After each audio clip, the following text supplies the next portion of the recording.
I'm Jennifer Bilbrey. This is On Our Minds, a monthly podcast about psychotherapy in Austin, Texas.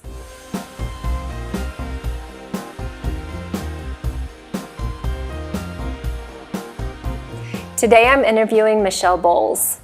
Michelle works with highly intuitive people and specializes also in working with couples. Today we're going to talk about what being highly intuitive means and about the unique way that Michelle works. Michelle, you work with highly intuitive people. Explain what a highly intuitive person is, and especially I'm interested in the difference between what being highly intuitive means and what having good intuition is. Yeah, so it's going to be a bigger answer. Okay. So all highly intuitive is really a way of identifying yourself. If somebody identifies with that term, then they can apply it to them. Certainly there's no litmus test for being highly intuitive. Okay, no quiz you Exactly. can take online. Okay. But I wanted to explain to people in a more linear fashion what it means to be intuitive, because I didn't find that was really out there for people. If people identified as intuitive, what does that mean? Yeah. Right? And so I wanted to define it for the people who aren't intuitive, who are logical and linear and want to understand it. Okay. And I also want to define it just to validate It's a thing. that it's a thing. So when I went to understand what is intuitive, I went to the dictionary and I found these definitions, and I found them to be demeaning. Most of them would say things like the ability to perceive and understand something without fully realizing why. Oh. And that sounded like someone, is kind of an idiot a little bit. Or it would say without the ability to reason or make an inference to something. Like there's reason and there's intuition. Exactly. And I felt like these definitions weren't very good definitions for me. So I started to dig deeper, and I looked at the OED, which is the Oxford English Dictionary, the old one. Okay. And its definition said that it's this ability to perceive and observe something relatively easily, very quickly. And instead of saying the other phrases, it said without the intervention of a logic or a reason. Okay. Which I think is important. So going to what is logic, right? Well, logic is simply using a framework to filter data through. So you have this framework about what's true, like say the scientific method or mathematics or economics, and you filter data through it, and either it's true or it's false. Right? So we use logic and we apply that to data, and it's like a sieve, and only the good data comes through. And then so some things are wrong and some things are right. And this is really important, right? This is the essence of multiple choice tests in school, true and false, and all this deductive reasoning, right? What's true? What's valid? What intuition is knowing what you're experiencing or what you're observing, and rather than not using reason, we can still use reason. We can still apply logic to what we're experiencing, but it's not intervening before we know what we're experiencing. So with reason. Right. It's not saying, no, that couldn't be true because that's not logical. Okay. If we experience it, then we can say, well, there's something here. I'm observing something. I'm knowing something. And so it's about I can pay attention to that, and that's valid. It's valid just because I'm experiencing it. Okay. I don't have to know what it means yet, but then I can run it through a logic filter later and decide if it has validity or not. Okay. Oh, I love that definition. Yes. Yeah. So that was... I really like it because it doesn't counterpose reason and intuition. Right. There are two different processes that can be used as appropriate. Both valid. Yeah, both legitimate. Okay. Exactly. So that's the definition for intuition. Okay.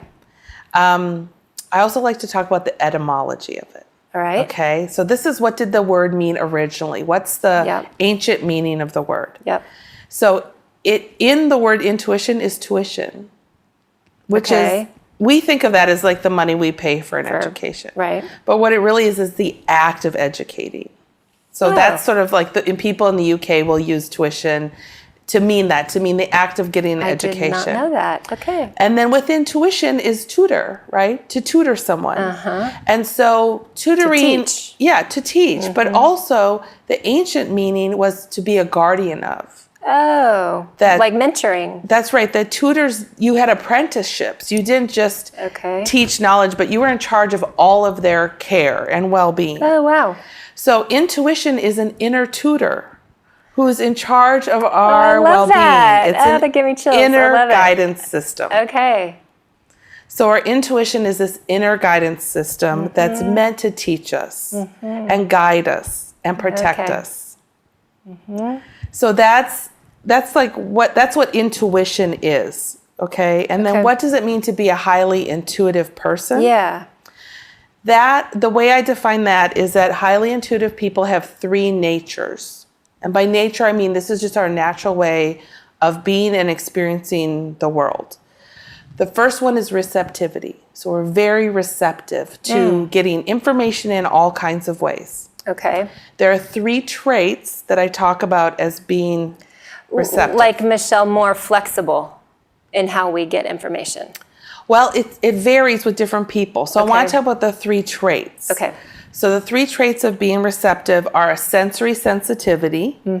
So that would be a sensitivity in one of your senses. And that would include the 6th sense, right? ESP. But it would include more sensitivity, hearing, tasting, smelling, visual.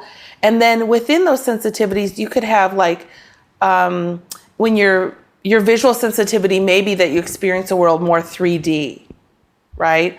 Or it may be that you just get a lot of visual information in, or it may be a light sensitivity. Or it could be a sensitivity to color.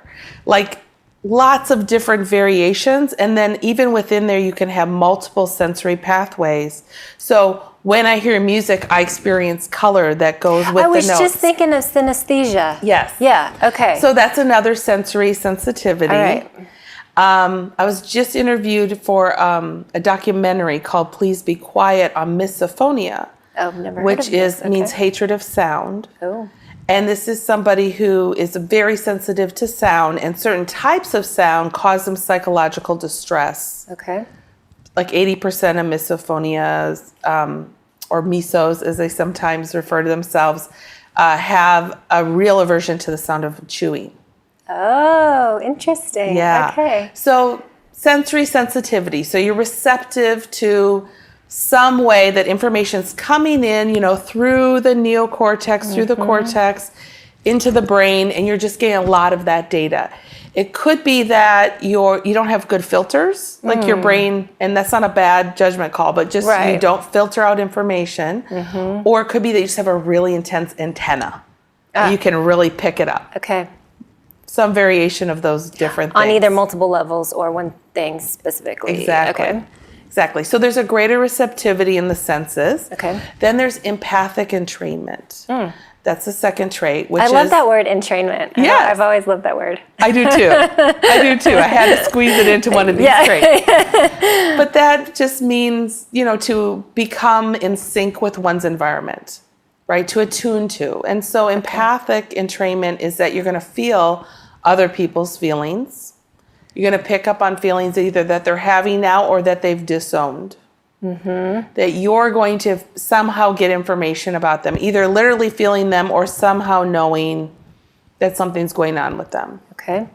It might be that you have a visual sensitivity. You notice that their skin flushes. Could be, that you feel it somewhere in your body. Somehow you get that information and you sync up into it. Okay. And this is sometimes why highly intuitive people leave environments drained.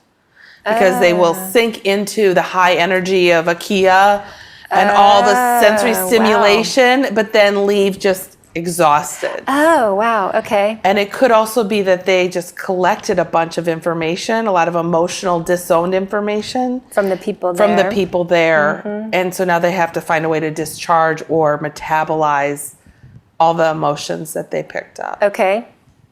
I know you have a third one, but I want to come back to this. No, go ahead. Well, I'm thinking about that happens to me in IKEA or even at HEB at the grocery store. That's right. Someone on aisle 3 maybe lost someone they love, and you Yes, picked up their stuff. Yeah, and it's taken me a long time to get to the place where that's acceptable, where I can kind of think about that idea as somewhat legitimate. You know, I still have trouble with it.